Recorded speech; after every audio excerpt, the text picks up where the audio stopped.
So you may see this hair color right here and say, you know what, that's a nice shade of auburn. I really like that. But if you were expecting your hair color to come out like this, and it comes out very red or warm, there's a number of reasons. So this is a very technical type of video, and if you're a professional, you'll probably understand this, but just understand in general.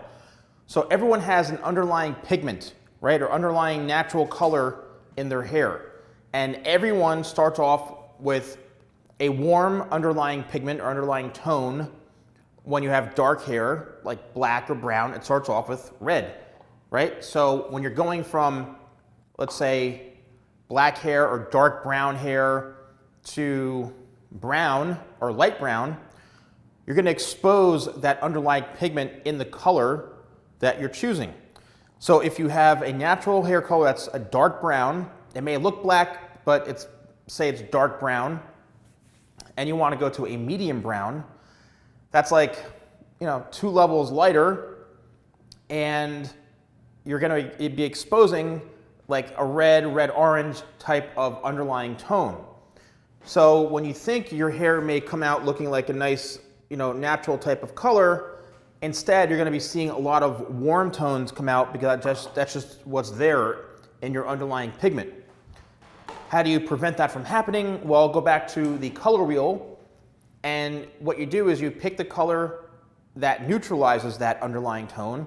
For example, if it's red and blue, right? They cancel out, or orange and blue, I should say, red and green, and violet and yellow. So any gold tones, you want to do, a violet type of base. If it's red, then something with like a green base or even somewhat of a blue.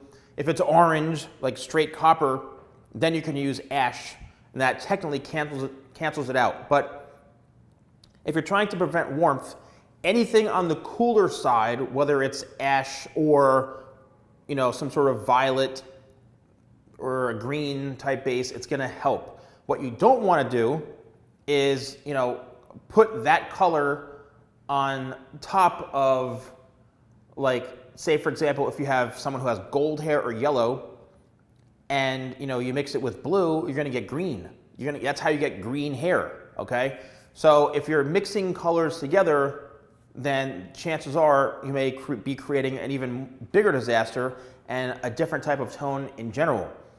So the rule of thumb is anytime you're trying to lift your hair 1 level, 2 levels, 3 levels, you're going to expose your underlying pigment, and that's where the red is going to come out. And this is red, okay? Like, having golden blonde hair is not red, it's yellow. Or if your hair is a bit more on the coppery side, that's orange, technically, or copper. Red is red. So chances are you're not seeing this, but I have seen on darker hair colors that come out, and it's very brassy and very kind of warm and reddish looking. So you have to use something to counteract or neutralize that color. Again, it becomes very technical, but I hope this helps you understand how to prevent that from happening. You can't just pick a color off of the shelf at a store, be like, oh, I want to be platinum blonde, and your hair is like a dark brown, and then your hair looks like a pumpkin. Okay, you just can't do that. And technically, hair color can only lift 2 to 3 levels of hair, of lightness. Maybe 3 to 4 if you're using a high lift blonde and your hair is naturally light already. Using 40 volume developer, then you may get a little more lift out of that. But usually 20 volume developer is going to give you, anywhere to 1.5 to 2 levels of lift. Or you can use the same if you're naturally, say, a medium brown and you're just looking to cover grays, you can use a medium brown color with 20 volume, and it's just going to lift and then deposit back down, and you may get maybe some stronger coverage, a bit more permanent. You can also use 10 volume. So there's all different things you can do when it comes to hair color, but the main reason why your hair is turning orange or it's turning red or very warm is because you're exposing the underlying natural pigment, especially even if you're lightening someone's hair, or AKA bleaching. So that goes through all the different stages of lightening, but it's a lot more obvious because you're going lighter and lighter.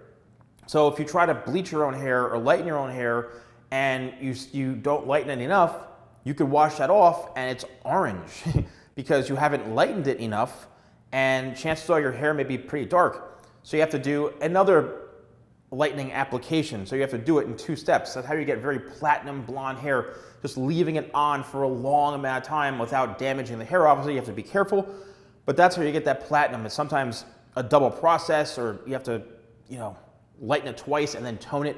It gets very complicated with hair color, but let me know if you found this video helpful. Let me know if you've had an experience where you go to the salon and the color comes out a bit on the warmer side and you don't understand why. I'd love to hear any sort of stories you may have. So thanks so much for watching, and I'll see you soon.